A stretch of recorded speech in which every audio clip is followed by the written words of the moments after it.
Então eu quero nesse momento compartilhar a palavra de Deus com você. Abra por gentileza a sua Bíblia na carta que Paulo envia a Filemon.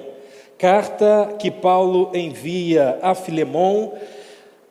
Só tem um único capítulo e nós vamos olhar, portanto, alguns versículos desse capítulo e aplicar a nossa vida. E como nós, batistas, tematizamos o mês de maio para falarmos a respeito de família, hoje eu quero pensar com você também acerca de família. Carta que Paulo escreve a Filemon, no único capítulo existente, nós vamos, portanto, pensar sobre o que a gente faz quando estamos diante de gente complicada, mas quer mudança. O que a gente faz quando nós estamos diante de gente complicada e quer mudança? Mantenha a sua Bíblia aberta. É certo que nós conhecemos na nossa trajetória de vida gente que é complicada e que não quer de forma alguma mudança. Mas nós também precisamos um pouquinho de maturidade, olhar para a nossa trajetória de vida e fazer a seguinte análise, perceber que nós encontramos gente complicada, mas que em certo momento da vida, atingindo também uma maturidade, se inclina para buscar uma mudança. E é por conta disso que eu quero lhe convidar a olhar para o texto de Filemon, capítulo 1, e quero então fazer rapidamente aqui com você a leitura de apenas 2 versículos. E depois nós, no decorrer da nossa conversa, da nossa mensagem, fazendo, portanto, a aplicação dos pontos à nossa vida, acessaremos outros versículos. Versículo 10 do único capítulo diz: suplico em favor do meu filho Onésimo, que gerei enquanto estava preso. O versículo 11 diz: antes ele era inútil para você, mas agora é útil tanto para você quanto para mim. Oremos.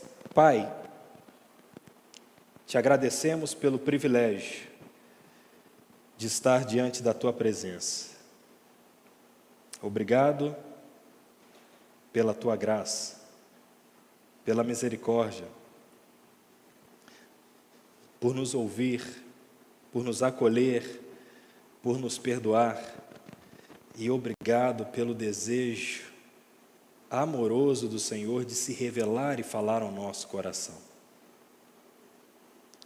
Ó Deus, que aquilo que vamos ouvir da tua parte seja percebido no nosso caminhar a partir do momento que sairmos daqui, Senhor.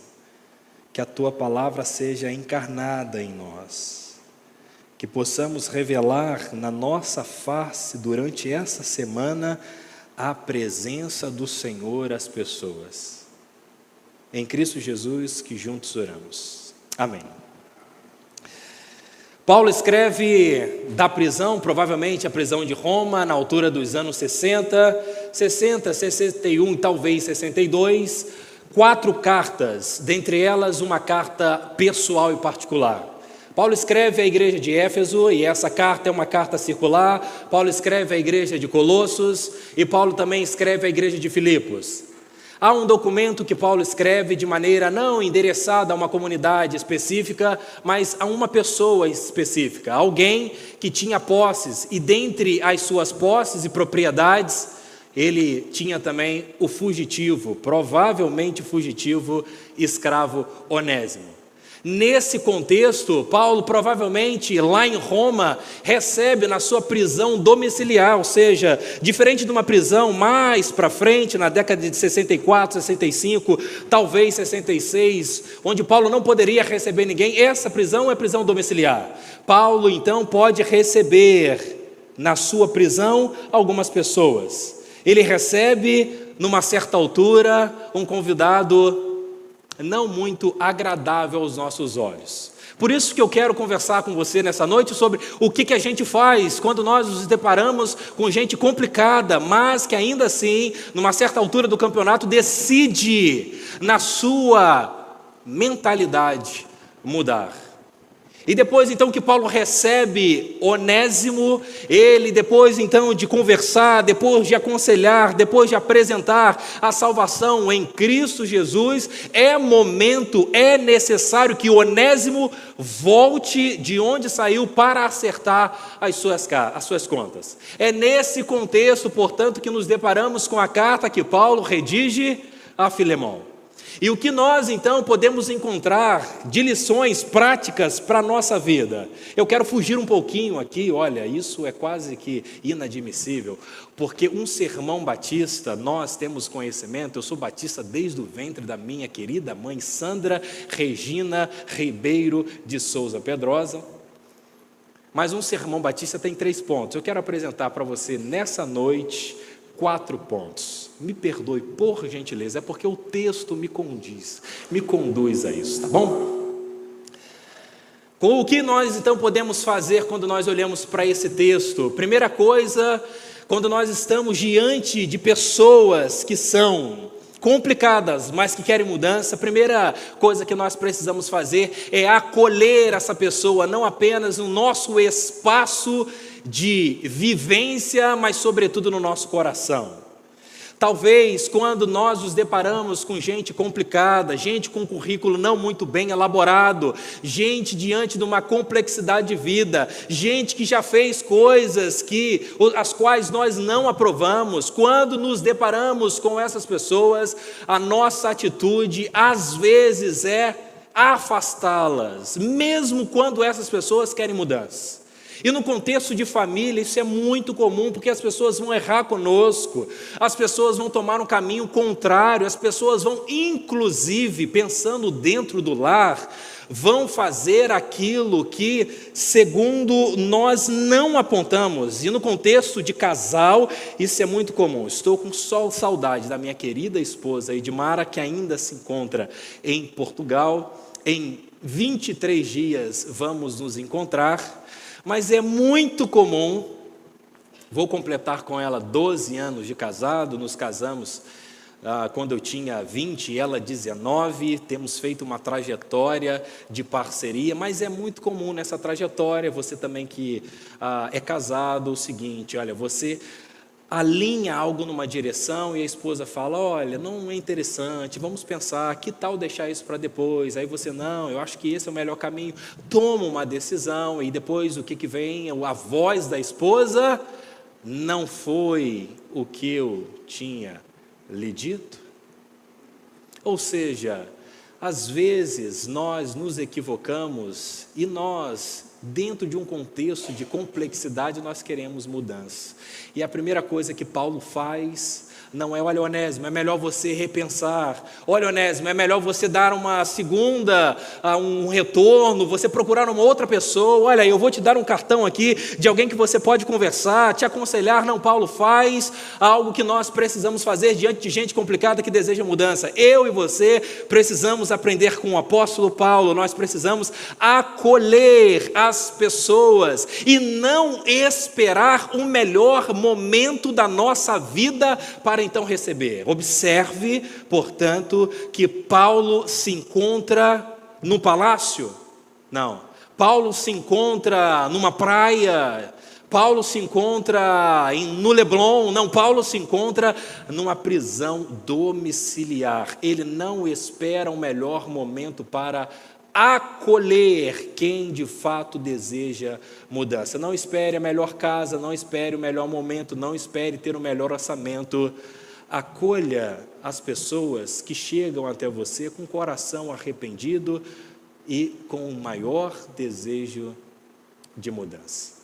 Agora, quando nós olhamos para o texto, nós percebemos uma outra perspectiva que o próprio texto pode nos ensinar. No versículo 10, nós encontramos que Paulo vai dar senso de pertencimento a a Onésimo. Olha que coisa interessante, que impacto, sobretudo naquele tempo. Nós não estamos falando de alguém que exercia um cargo no Império Romano, nós estamos falando de um escravo fugitivo que deveria, portanto, ao retornar, sendo ele propriedade do seu dono Filemão, ser morto ou, menos do que isso, ser marcado no seu próprio corpo com F de fugitivos, sendo exposto aos demais escravos da casa para dizer o seguinte: está vendo, eu não o matei, mas o feri, o marquei, para que ninguém mais faça o que ele fez. Olha, diante disso, o que Paulo faz e o que nós precisamos fazer diante de gente complicada que deseja mudança? Dá senso de pertencimento, acolhimento. E que coisa difícil às vezes, primeiro é a gente receber essa pessoa, e aqui não é apenas um receber educado, olha, vem cá, fique aqui, vamos tomar uma água, aqui é um acolhimento no coração. Consequentemente, o que Paulo exerce sobre a vida daquele homem, que naquele contexto era uma propriedade, é dar senso de família, de pertencimento, valorizar. Às vezes nós estamos acostumados a viver num contexto onde as pessoas são tratadas como propriedades, as pessoas são tratadas como número, mas nós precisamos resgatar o valor das Sagradas Escrituras, vistos claramente em Cristo Jesus, e não diferentemente no apóstolo Paulo, onde ele olhava para um ser humano e, independente daquilo que ele fizera, independente do time que ele torcia, independente do candidato que ele escolhia, ele era a imagem e semelhança do próprio Cristo, e por conta disso deveria ser alvo do amor do próprio Paulo. O versículo 10, Paulo diz: eu apelo, Filemão. Eu poderia lhe mandar, eu poderia lhe ordenar, porque você me deve a vida, mas prefiro pedir em amor, em favor de Onésimo, esse filho que gerei enquanto estava preso. Onésimo, portanto, sai da categoria de propriedade, sai da categoria de alguém que era desvalorizado, de alguém que era fugitivo, de alguém que tinha causado um grande dano para o seu senhor, e agora se torna um filho gerado pelo apóstolo Paulo. Nós precisamos acolher as pessoas, nós precisamos dar senso de pertencimento e de família para essas pessoas. Às vezes alguém comete um equívoco no nosso lar, entre os nossos familiares, e por conta, sobretudo, se aquilo que a pessoa fez está relacionado a algum aspecto moral, todas as pessoas abandonam aquela vida. Nós precisamos de gente com o coração centrado em Cristo Jesus para falar: eu acredito na sua vida, se você quer mudança, eu acolho você no meu coração, você faz parte da família, e agora você precisa ter um direcionamento para encontrar novos rumos, sobretudo a partir de Cristo Jesus. Terceira coisa que nós encontramos no texto e que pode nos ajudar na seguinte pergunta: o que a gente faz quando tem gente complicada que deseja mudança? Nós precisamos olhar para além do currículo. Para imaginar se Paulo olha para o currículo de Onésimo. Olha, Onésimo, você está me falando o seguinte: você era servo, escravo do Filemão, olha, você fez isso, você fez aquilo. Diante dessa sua proposta, primeiro, você não tem uma graduação, segundo, você não fez o mestrado, terceiro, você não fez o doutorado, você não fez publicações, você não tem entrevistas em rede nacional. Olha, o seu currículo, muito pelo contrário, é de tamanha complexidade, de vários problemas. Você provavelmente furtou o Filemão, você deu prejuízo para alguém, você fugiu, a sua vida está toda enrolada, eu não posso fazer nada por você, porque diante desse currículo não tem quem o ajude. Olhar para além do currículo deve ser a nossa perspectiva. Às vezes, nós nos limitamos a olhar como qualquer pessoa olha. Olha que coisa interessante quando nós olhamos para a experiência de conversão, quando Cristo olha para nós. Ei, olhando para dentro do seu coração direitinho, se Cristo, sinceramente, se Cristo olhasse o seu e o meu currículo, nós seríamos acolhidos no seu trono de graça, recebendo a sua salvação?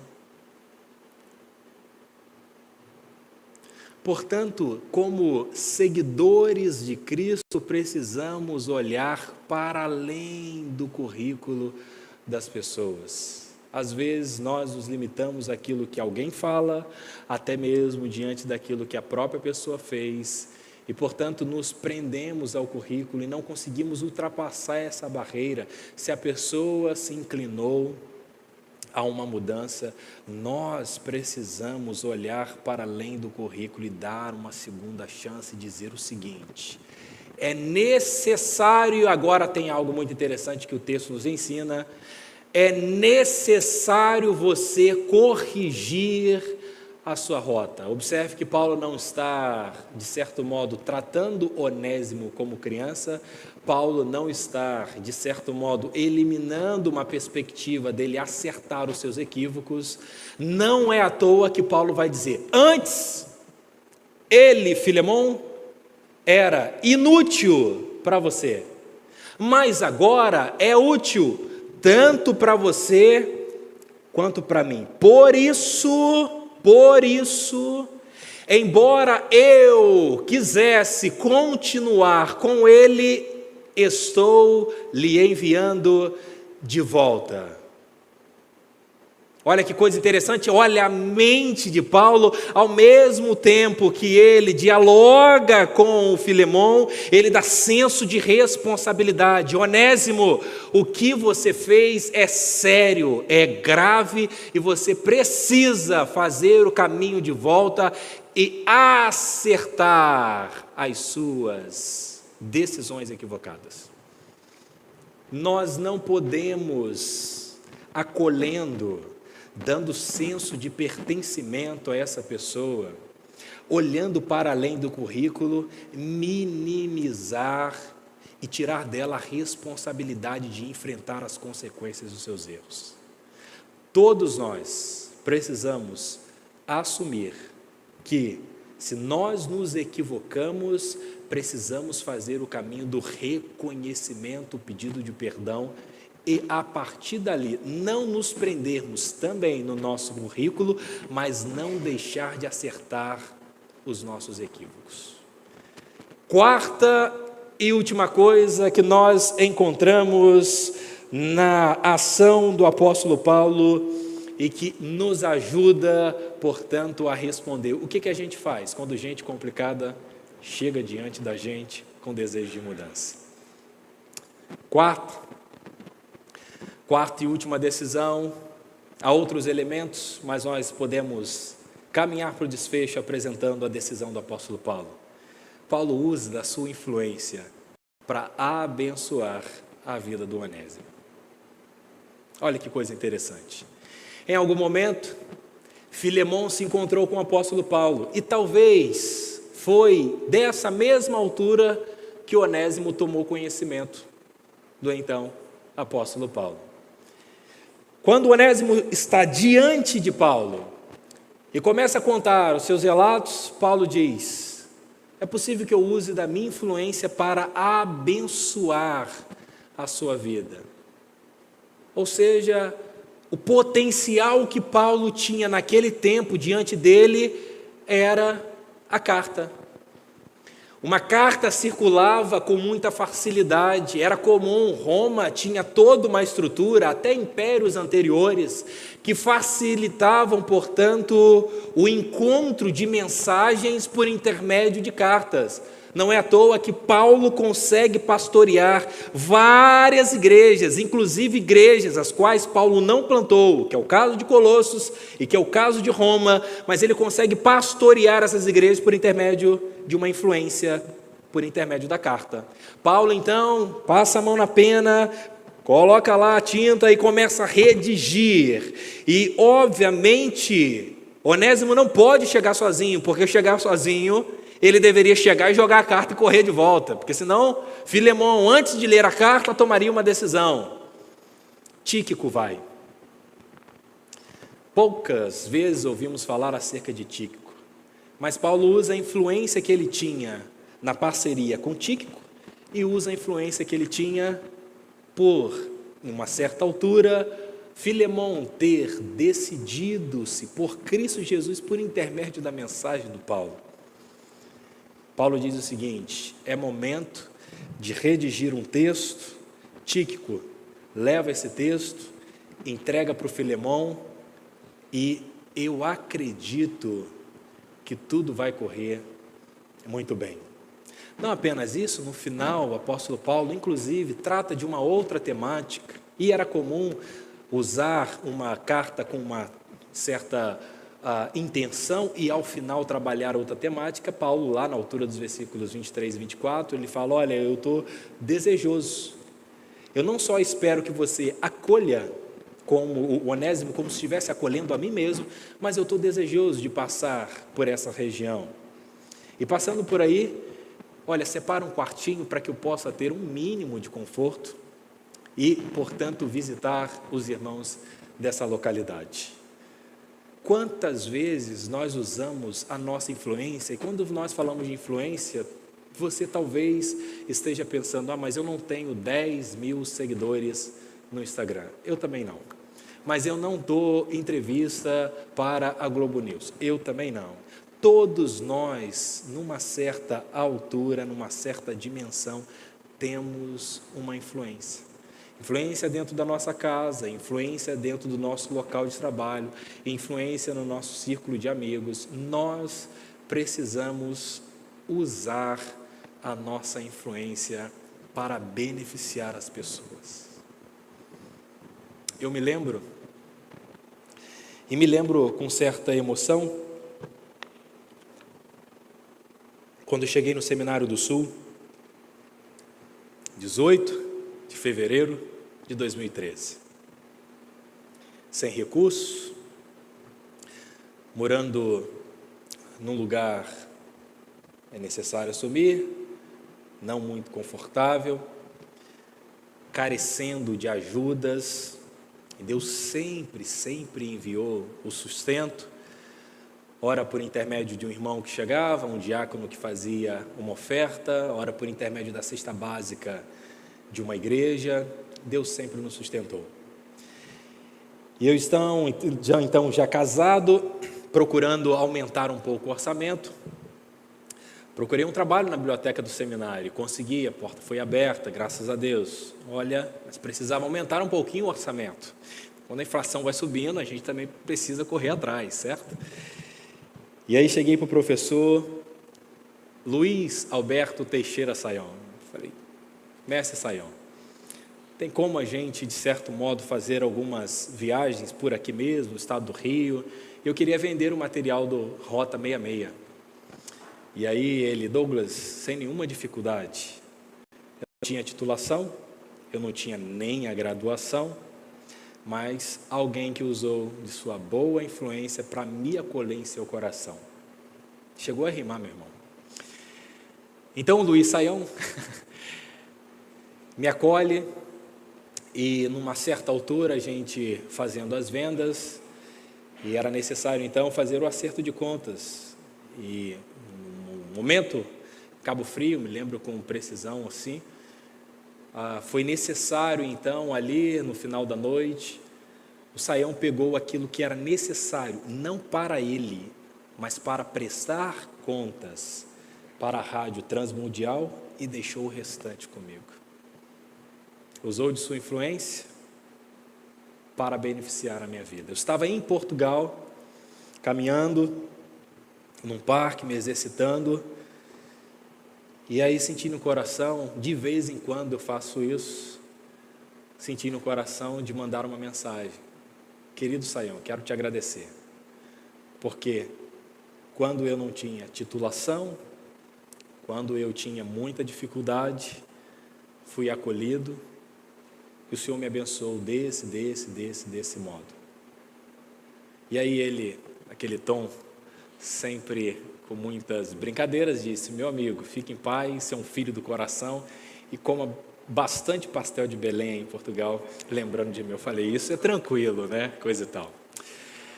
Mas nós precisamos, às vezes, enquanto onésimos, olhar para a nossa trajetória e agradecer as pessoas que nos abençoaram.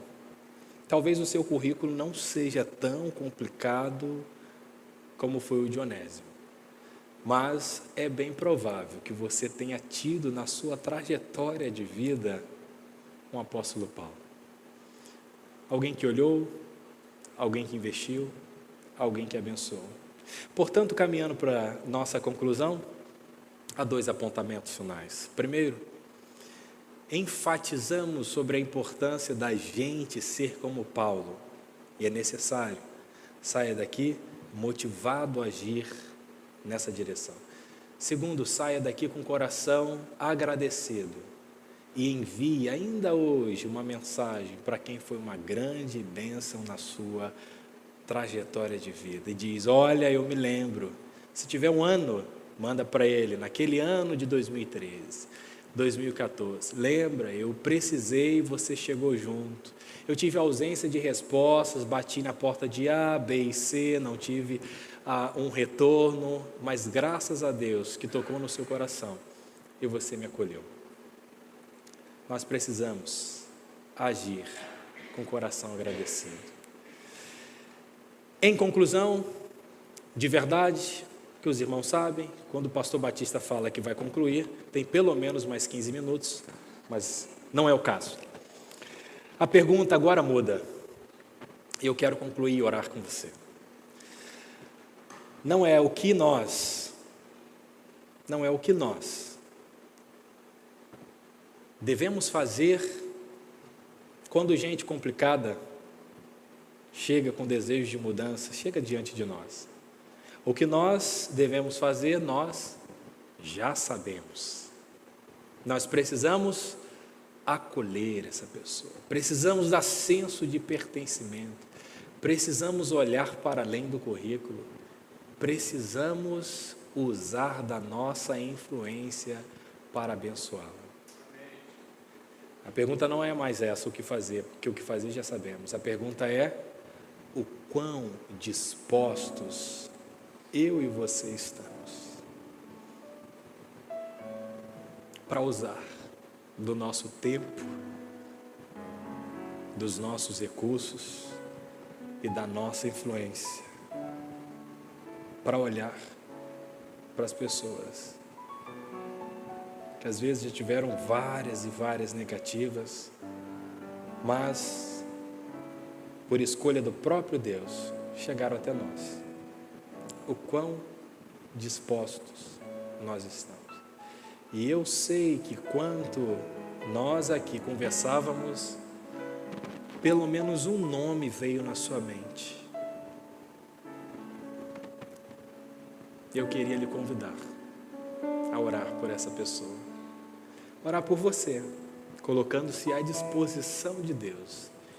E orar por essa pessoa para que você seja à disposição de Deus a resposta para essa gente complicada, mas que pode se tornar útil demais no reino de Deus. Feche seus olhos, mas abra o seu coração e fale com Deus. Coloque-se à disposição dEle. Deus não despreza um coração quebrantado, disposto, disponível. E essa é uma oração que nós precisamos fazer: colocar-nos à disposição do nosso Deus. Mas ore também por essa pessoa que veio à sua mente. Peça a Deus que derrame graça, que possa trabalhar no coração dela, que ela não desista dos passos necessários até alcançar a mudança, e que essa caminhada discipular seja essa pessoa fazendo parte ou não da sua família, que seja uma caminhada para tornar essa pessoa que antes, e que esse seja o testemunho, que antes fora inútil, mas depois do discipulado será útil para tantas pessoas e também a você. Pai Santo, obrigado. Obrigado porque nós recebemos a salvação em Cristo Jesus. Obrigado pelo perdão dos nossos pecados. Nós estávamos mortos. Nós escolhíamos diariamente os nossos próprios desejos e afundávamos nós em nós mesmos, mas o Senhor nos alcançou. Louvado, exaltado, engrandecido e adorado seja o teu santo nome. Dá-nos sensibilidade.